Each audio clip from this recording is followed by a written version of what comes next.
こんにちは。今日はまたレトロ商店街の紹介をやっていこうかと思います。今回は2カ所の商店街を紹介するよ。今は南海電車の和歌山市駅に来てるよ。この日は雨がすごく降っちゃってどうしようか困ってたんだよね。駅前にちょうどプロントがあったので、ここで一時避難することにした。いやー、こういう時カフェがあると助かるよね。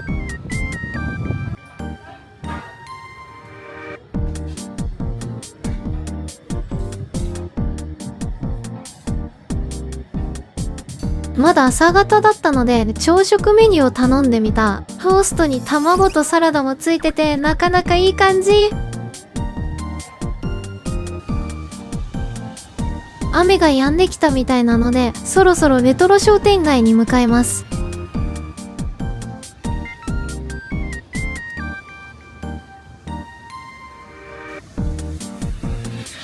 それにしても駅ビルは最近の感じなのに駅前はかなり昭和っぽいね。でもそういうミスマッチ感も楽しい。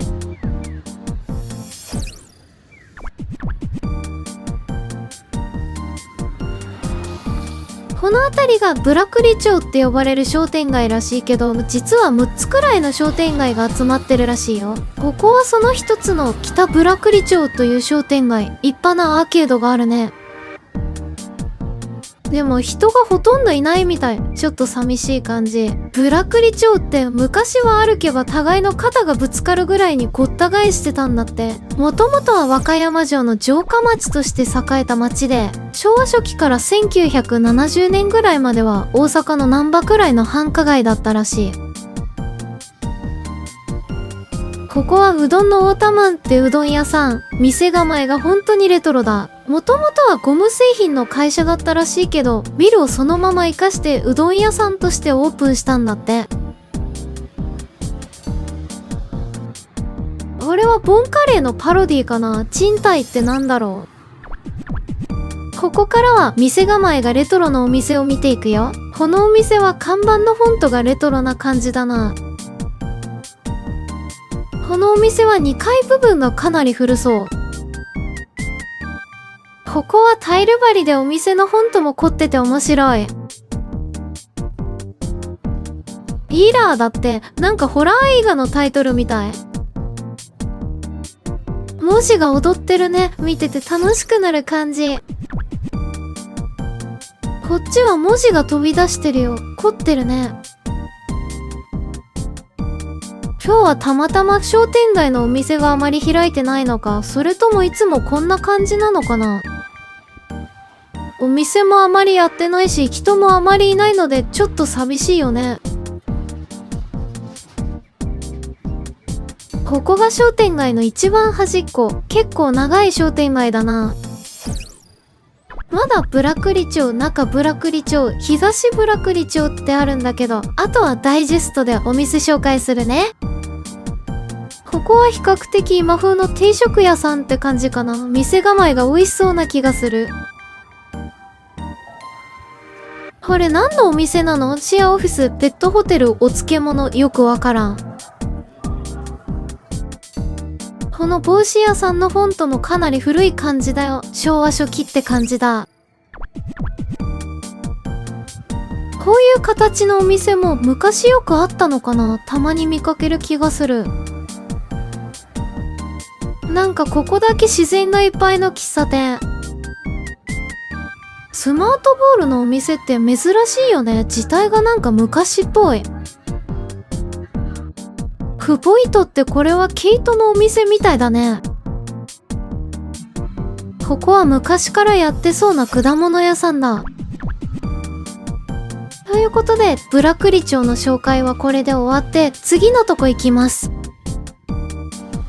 今度は JR の和歌山駅にやってきました。さっきの南海の和歌山市駅から JR の和歌山駅は距離で約3キロくらい。こっちにもレトロ商店街があるんだって。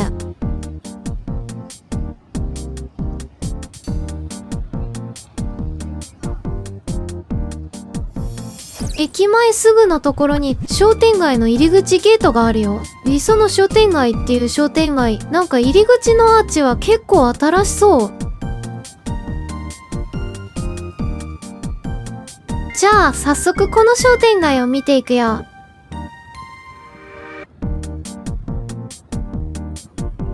アーケードはもっと奥なのかな。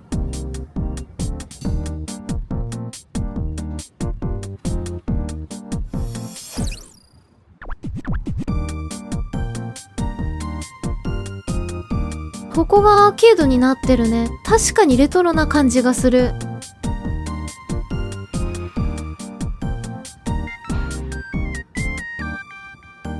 噂によるとこの商店街はちょっと宇宙船っぽい感じのアーケードってことらしいんだよね。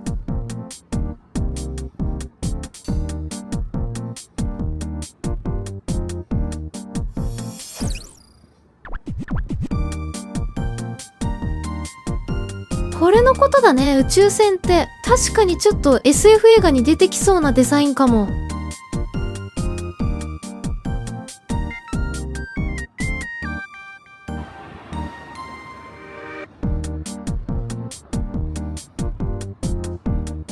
この商店街の交差してるとこは全部この八角形の屋根になってるみたい。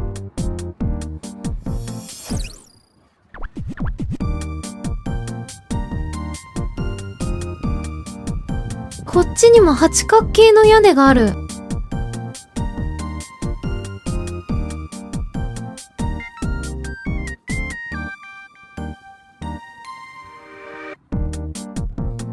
3つも八角形屋根があるんだね。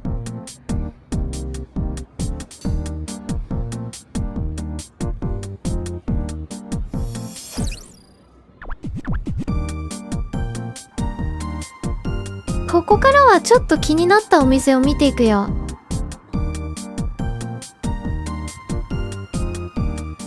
このベビーショップもレトロな感じなんだけど、隣が介護用品の店っていうのもちょっと面白い。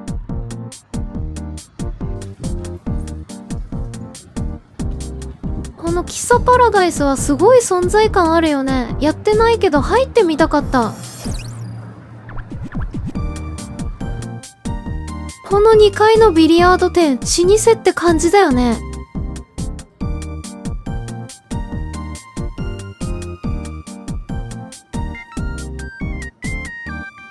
このお店ラーメン200円だって。でももう閉業したみたい。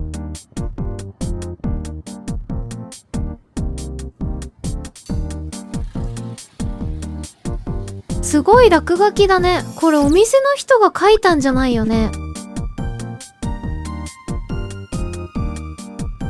張り紙もなんかすごいよ。なんか殺伐としてるな。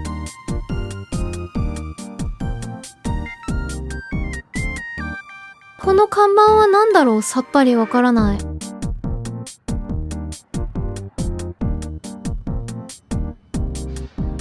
このコーナーはちょっとしたアートスペースになってるよ。